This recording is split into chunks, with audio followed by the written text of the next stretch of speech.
നമ്മുടെ അരിപ്പൊടി വെച്ചിട്ടുള്ള അപ്പത്തിൻ്റെ റെസിപ്പി ഒരുപാട് പേര് ട്രൈ ചെയ്യാറുണ്ട് കേട്ടോ. ഇപ്പോഴും എനിക്ക് ഫീഡ്ബാക്ക് പറയാറുമുണ്ട്. അതേപോലെ അരിപ്പൊടി വെച്ചിട്ട് ഇൻസ്റ്റൻ്റ് ആയിട്ട് നല്ല സോഫ്റ്റ് ആയിട്ട് അരികൊക്കെ നല്ല മൊരിഞ്ഞ ഒരു പാലപ്പത്തിൻ്റെ റെസിപ്പി കണ്ടു നോക്കിയാലോ. അതും അരിപ്പൊടി വെച്ചിട്ട് തന്നെയാണ് കേട്ടോ. 1.5 കപ്പ് അരിപ്പൊടി നമുക്ക് മിക്സിയുടെ ജാറിലേക്ക് ഇട്ട് കൊടുക്കാം. പിന്നെ അതിലേക്ക് ഒരു 3/4 കപ്പ് ചിരവിയ തേങ്ങ ചേർത്ത് കൊടുക്കാം കേട്ടോ. തേങ്ങ ഉണ്ടെങ്കിലാണ് ഒന്നുകൂടെ നല്ല ടേസ്റ്റ് ഉണ്ടാവുക. പിന്നെ ഒരു 1/2 കപ്പ് ചോറ് ചേർത്ത് കൊടുക്കാം. 1/2 ടീസ്പൂൺ ഉപ്പ്, 1 ടേബിൾ സ്പൂൺ പഞ്ചസാര, 3/4 ടീസ്പൂൺ ഇൻസ്റ്റൻറ്റ് ഈസ്റ്റ് കൂടെ ചേർത്ത് കൊടുക്കുന്നുണ്ട് കേട്ടോ.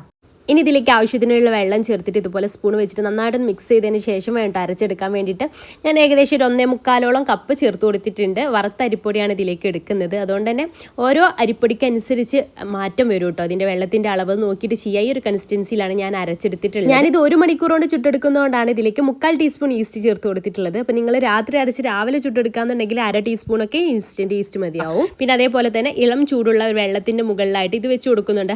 നല്ല ചൂട് പാടില്ല, അപ്പോൾ മാവ് വെന്തു പോകും. ഒരു ഇളം ചൂടുള്ള വെള്ളത്തിൻ്റെ മുകളിൽ ഇതൊരു 1 മണിക്കൂർ 1.5 മണിക്കൂർ വെച്ചതിന് ശേഷം വേണം എടുക്കാനായിട്ട്. ഇപ്പോൾ ഇത് 1.5 മണിക്കൂറിന് ശേഷം ഇതുപോലെ അങ്ങ് ഫെർമെൻ്റ് ആയിട്ട് കിട്ടിയിട്ടുണ്ട് കേട്ടോ. ഇപ്പോൾ രാത്രി അരച്ച് വെക്കുകയാണെന്നുണ്ടെങ്കിൽ ഈ ചൂടുവെള്ളത്തിൻ്റെ മുകളിൽ വെക്കേണ്ട ആവശ്യമില്ല കേട്ടോ. രാത്രി കിടക്കാൻ നേരത്തൊന്ന് അരച്ച് വെച്ചാൽ മതി, നേരത്തെ അരച്ച് വെക്കേണ്ട കേട്ടോ.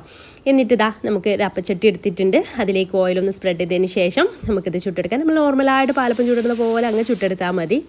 ഇതിൻ്റെ മാവൊക്കെ കാണുമ്പോൾ തന്നെ നിങ്ങൾക്ക് മനസ്സിലാവും നല്ല അടിപൊളിയായിട്ട് തന്നെ അത് ഫെർമെൻ്റ് ആയിട്ട് കിട്ടിയിട്ടുമുണ്ട്. ഇത് ചുറ്റിച്ച് കൊടുക്കുമ്പോൾ തന്നെ നല്ല ബബിൾസൊക്കെ വരുന്നുമുണ്ട്. അടിപൊളിയാട്ടോ ഈ രീതിയിൽ ചെയ്തെടുക്കാന്നുണ്ടെങ്കിൽ ടേസ്റ്റും നല്ല ടേസ്റ്റാണ്. നമ്മൾ സാധാരണ പാലപ്പം ചുടുന്നില്ല, ഒന്നുകൂടെ ടേസ്റ്റ് കൂടുതലുണ്ടോ എന്ന് എനിക്കൊരു ഡൗട്ട് ഉണ്ട് കേട്ടോ. അത്രയും പൊളിയായിട്ടുള്ള ഒരു ഐറ്റമാണ് കേട്ടോ.